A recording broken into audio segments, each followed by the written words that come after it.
Good day and welcome back to Elementary 72 Gaming.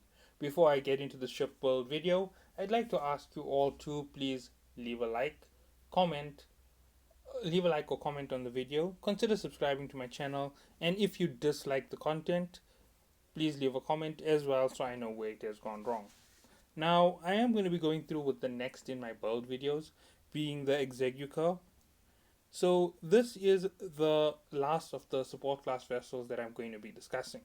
And what makes this vessel so much more different from the others is it has a little bit more of appeal in terms of power.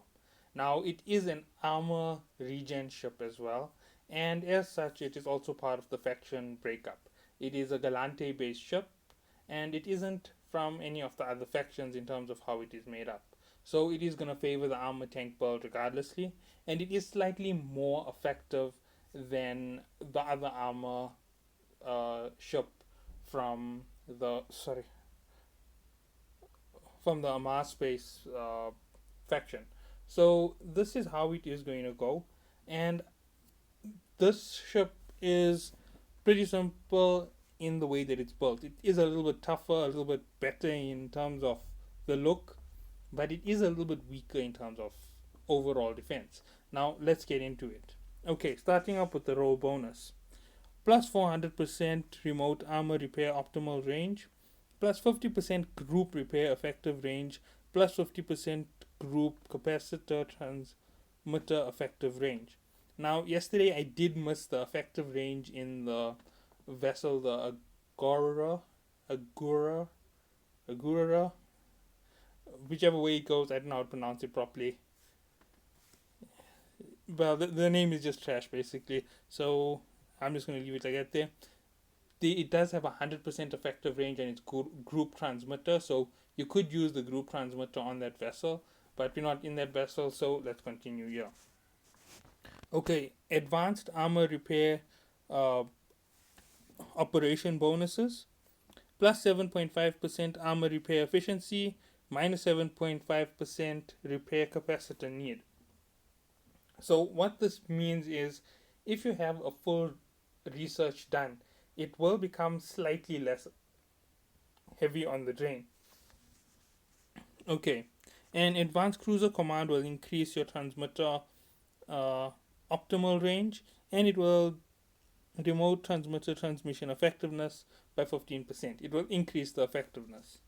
Okay, so those are all of the bonuses that come with this vessel. As such, you can see that it has a certain makeup and a certain breakdown.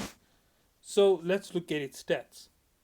Now, number one, its overall defense is just over 10,000 uh, total overall defense. Its flight velocity is 270 meters per second, 3.5 AU per second warp speed, a power output grid of 514 megawatts, and a capacitor of 4,200 gigajoules, and a 990 cubic meter capacity cargo hold. So those are all of the basic stats that are read off this vessel. Now, in all consideration, these stats don't look the greatest. It is slightly slower than the other support vessels, just a little bit slower. Increasing its speed is going to make it more tanky, just like all the others. So let's have a look at its internal build, and from there we'll get into how we're going to fit it. So number one on this vessel, as you can see, it has a stronger structure than its armor, but it will still favor the armor tank build. So building up that armor a little bit more will still be a safe option in this vessel. Okay, sorry about this.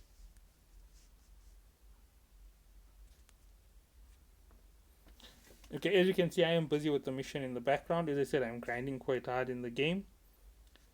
And I am still quite thrashed in my voice, but I have enough composure to do this video. So there will be only one take in which I can make it. So let's go through it starting from the bottom. Okay, it's slot breakdown. 1 drone, 4 weapon slots, 2 mid, 4 low, 3 weapon rigs, 3 engineering rigs. Now let's get this back into a straight up format. Improving your lower rigs improves its overall effectiveness moving forward. Now, considering that this ship is going to be slightly weaker on its armor than the previous ship that I discussed. As I said, I can't even say its name properly. It does have an advantage. It has a longer range on the transmitter. So this is going to be able to pull back quite a distance. It's going to be able to hang back with glass cannon ships, basically, in that much of a field difference when it's repairing armor on vessels. Now, that's just my estimation because I'm taking 7.5, timesing it by 4, and I'm getting plus 30 kilometers. So 37.5 away from the front line. 37.5 will mean that they at least 10 kilometers to the front, so you're at 47.5, and the glass cannons should be within the 40 to 50k range, possibly 60 if they can make it that far. So that's where the ship can settle into that formation, just like the other shield build. And as I said, they run in conjunction with a shield regen ship. Now, as I've said before, the whole idea is not that you have an armor tank and let's say your entire fleet is armor tanks. The reason why you're building up the shield again is to improve that resistance to kinetic, to explosive, to thermal damage. Remember, if you don't have a shield, that damage just goes straight into your armor. And these ships aren't the most efficient in terms of how much of power they have. So if they keep repairing too quickly because you don't have any regen on your shield, you don't have the chance to get back in the fight. You don't have the chance to turn the tables on an enemy who has pushed too hard against you. And there is something to always remember when it comes to pushing forward. So let's get into the rigs straight up and let's go through the engineering and then into the combat. Now, in engineering, once more, navigation, you want to increase the speed on this vessel. So the first thing is going to be auxiliary thrusters. Now, level 2 is fine, but if you can get your hands on a level 3, let's see if there's level 3 available. No. So if you're going to get a level 3, you're going to have to do Inquisitors and Scouts in the nullsec. That's T7, T8. And in them, you have a small chance of pulling out these blueprints. I don't know if anybody has a spreadsheet on it, but you can actually figure out which blueprints and which rigs you're going to pull out from which type of encounters. Each one of those pirate factions has a different type of blueprint. Blood Raiders have different types of items and different types of blueprints. The Sansa, the Serpents, everybody has something different. And once you go through it all and you get all of this loot, you have a chance to upgrade. And if you're touching T8, T9, T10, there is a small chance of you getting level 4 equipment. Now, level 4 can't be built or sold as yet, so it most probably will be added in with the patch in the future. So this is the only thing in the rig gear for your ship's mobility. Now let's go into the engineering itself. Once more, you are going to increase the speed at which it regens capacitor and the amount of capacity it has. And it's as simple as 1, 2, 3, 20% capacitor multiply plus 15% capacitor gain. Right? And that is it. Now, when this 15% is reduced from your time, it actually makes a major difference. Every 10 seconds, you're gaining back 1.5 seconds. So that means every 20 seconds, you've gained 3 seconds. Big difference in time, major grouping up of your entire regain, and it's going to help you moving forward. Now, that takes care of your engineering almost instantly. It is the same on all the support vessels. And I actually run something similar on most of my actual vessels. The only difference is I might change a little bit of the warp disruption and the excess capacitor. Okay, now for the combat rigs. Now, once more, defensive rig, straight into the armor defensive rigs, and you're going to go with the first 3. Nanobot Accelerator, Nanopump 2, and Augmenter. Now let's double check everything. Adjustment time minus 15%. Armor repair bonus plus 25%. And capacitor need minus 15%. So there you go on your overall defense. Add it in, and your defense is now much higher. There's a reason why I'm not telling you to get explosive resistance, because regardless of what you are doing, this ship shouldn't really have to face that much of an extra when it comes to improving its resistance. If something has bust through the shield and is hitting the armor, it shouldn't go right through the armor instantly. Otherwise, you're in trouble and you get out of there and repair your armor somewhere else. That is how it works with any of these support vessels. If things go beyond your control and you can't really counter it, you don't really try to add an extra to your armor. Now, with the forward class ships, I actually suggested you putting in the thermal resistance, not the thermal resistance, sorry, the EM resistance, because it has zero EM resistance. You're just slowing down those EM ships by a little bit.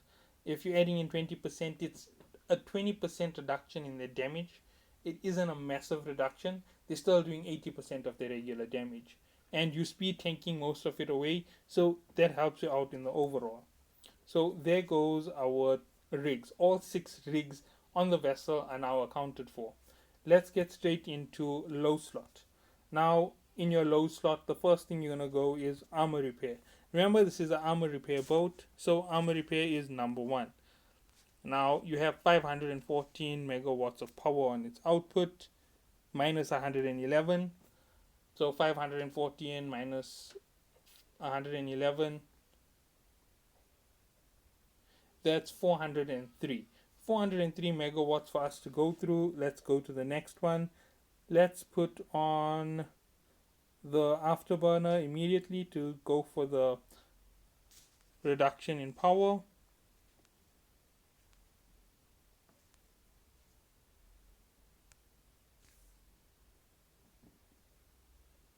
And there's 83 megawatts.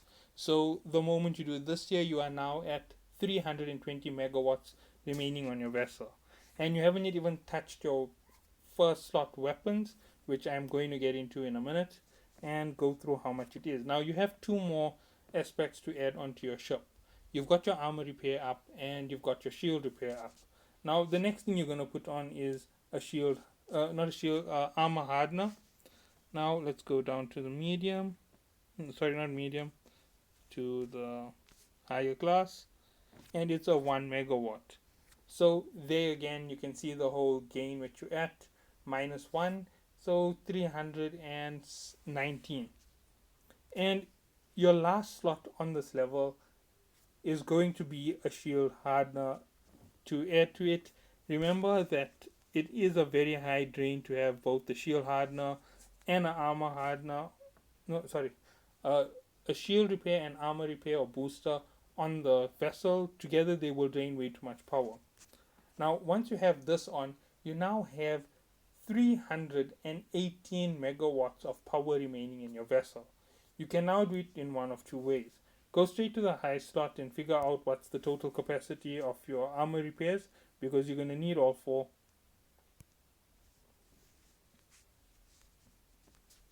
And if I'm correct, it's 66 per, so 200 and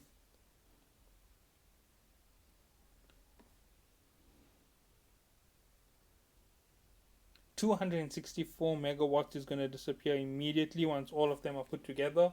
So 264 minus the 300, that leaves you with 36 plus 18, 52 megawatts. So from 52 megawatts you have your low slot to, not your low slot, your mid slot to equip.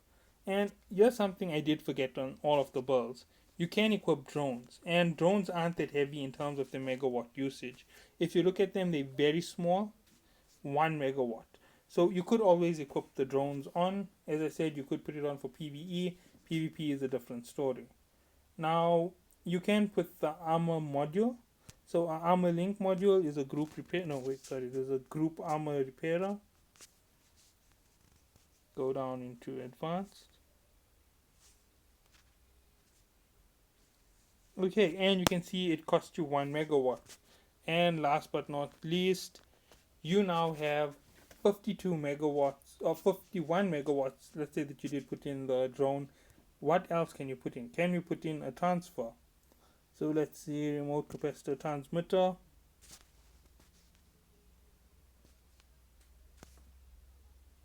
And yes, you could put it on, and you literally have 1 megawatt left on this entire vessel.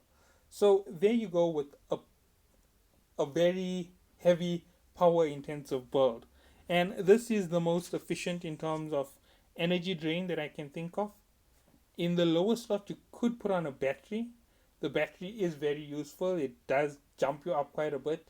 You can take out the shield hardener and throw on a battery, but the catch is the amount of power consumption. Let me just go look at it quickly and give you the power consumption. Hopefully, I'm not wrong about this here, but if I'm correct, it takes quite a bit of power. Yeah, it takes 83 megawatts. So there isn't really an option for the battery to go on. If the battery goes on, you have to sacrifice the armor repair. It's not worth it for armor repair units, means a quick repair. If you're going to be taking a long period to repair, it's not really worth it. The battle is already turned too far in the favor of the enemy. It's better to retreat and cut your losses. Okay, so looking at it from this point, that is the basics on what we're going to go for a build on the Exequror. Now, I like the ship as well. It's one of the 2 support vessels I'd like to have. So, an Osprey and an Exequror. Even though the other support vessel for Shield game, which one was it? Sorry, I don't remember the names off by heart. The Scythe. Even though the Scythe is a stronger shield repair, running a Scythe and a Exequror will give you a lot better performance in terms of long range healing. However, I just like the look of the Osprey, and I might consider holding the Osprey for its look. Now, running the 2 together with that would be the Scythe and the Exequror would be the very best range, and they both can stay together. Keeping them at least half a K apart from each other and 20 Ks away from the front line will give them that perfect line of healing. They'll be able to heal anybody they need to, and swapping around their choice of target for linking up and sharing power. The transmitters can transmit between each other, and they can use that same power. Now, the build that I put on this ship is most likely the better build for the previous armor repair vessel as well, and it should be considered the exact same. Now, all of them can equip drones. I just never ever went into putting a drone on it because they aren't really meant to deal damage. The drone on them is just the same as a mining vessel. It's just there as a defense, a last minute, last ditch defense. You just launch a drone and you hope that it can do some damage against the enemy. So I have explained the basics of the overall build. The next thing you should be considering in this usage is getting used to the vessel. Now, you can't get used to this vessel solo. You have to be running around with at least one other person, and that's how you get to play with the ship correctly. So run around with someone in low class anomalies. Try and get yourself out to a good distance. Let them take some damage, and try and place yourself correctly and repair the ship without taking too much damage. Remember, you will have orbits that you can set to move around the vessel. Let's say, for example, your attack vessel is attacking a player. When it comes to any of the support ships, you can tell them what's their maximum orbit. Now, telling them what's their orbit will tell you where you have to orbit. Example, if I say an assault ship can orbit at 10 kilometers, then the support ship must orbit at 15 kilometers. This is a theoretical figure, it's not the real figure. The real figures are more like 25 kilometer for the support and 35 for the all-round assault vessel. And that is actually where they would really be, or they both would be at 30 kilometers, giving them a nice long range and a nice long ranging arc around of combat.